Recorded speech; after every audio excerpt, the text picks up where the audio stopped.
Most of the debt owed to this private investment banking empire is fraudulent Wall Street scams and rip-offs, and needs to be dismissed in a federal bankruptcy court. This free trade capitalist financial system has caused the destruction of many countries and nations, and has destroyed many lives throughout history. This free trade capitalist system, known as globalization, has taken away our industries and outsourced our jobs and lowered our wages, and is the reason why our economy is crashing today. This system is every bit as bad and wrong as communism. Both systems lead to slavery. It is an immoral, parasitic, imperial system of usury, and it must end. It must be replaced with a new system. It must be replaced with the American system of economy laid out in our Constitution by Alexander Hamilton, where the people's government owns and controls their banking system and the issuing of currency, and not private banks or corporations or special interests.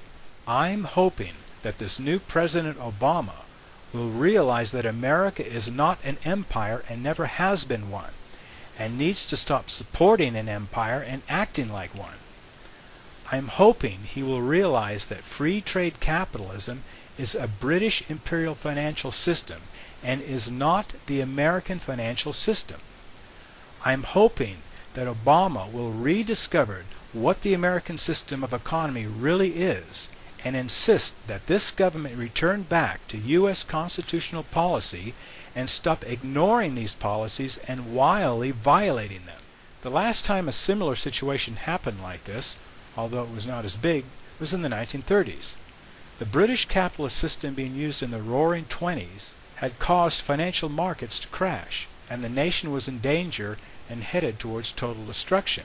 Then a great president emerged, Franklin Delano Roosevelt. He handled the danger. An investigation was done in 1932 called the Bokora hearings to find out what caused the markets to crash and who was behind it. This investigation went on for a year. When it was finished, several Wall Street investment bankers who were working with the British Empire, or the Bank of England, were arrested and sent to jail. And capitalism, and being a capitalist, became very unpopular. The findings and crimes were exposed to the public. Then Roosevelt came in and handled the danger. He put the bankrupt financial system under federal protection. He put the system into bankruptcy reorganization. He declared a bank holiday that went on for about a week. He sent in his teams to these banks, and they separated all the Wall Street banking investment scams and rip-offs, and separated all the honest and legitimate debts that needed to be paid. All of the Wall Street scams and rip-offs he wrote off, he got rid of. They were fraudulent. He protected the people first. He kept the banks open because people needed a banking system. He restored confidence back in the banking system and confidence in the American dollar again. He put regulation to keep Wall Street out of the people's banking system. He followed the preamble of our Constitution, which is the highest law of the land and a clear statement on what our government's purpose is, and made that his senior policy and priority. And the hell with empire and special Wall Street interests. He stopped people from getting kicked out of their homes and off their farms. He protected the citizens because that is the government's job under our Constitution. He invested millions in industry to get people producing again and making things. The threat of Hitler was becoming more dangerous.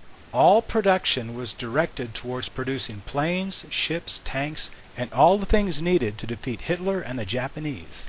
After these enemies to the United States were handled, Roosevelt invested millions in water systems, river and dams, power plants, mining, farming, forestry, schools, education, training, work programs, science, art, healthcare, roads and bridges, rail and other transportation systems, and other things people needed in order to have the raw materials and tools needed to create and have a good economy.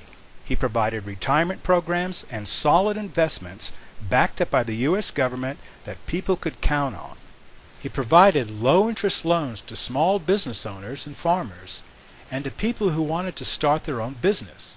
He helped small business owners and medium-sized companies, and he frowned upon large corporations and monopolies that would threaten small business. There was an abundance of jobs, and we were making all kinds of American products, and there was none of this silly outsourcing that you see today. He wanted lots and lots of small business and industry and opportunities for people. He loved supporting free enterprise for people, and he hated free trade for corporations. He brought the U.S. up from a dangerous condition of almost totally being destroyed all the way up to the most powerful and productive nation and economy this planet has ever seen. And he did this all in about 8 to 10 years. Roosevelt and his incredible team of advisors knew exactly who the enemy was. They spent hours working out how to handle the situation.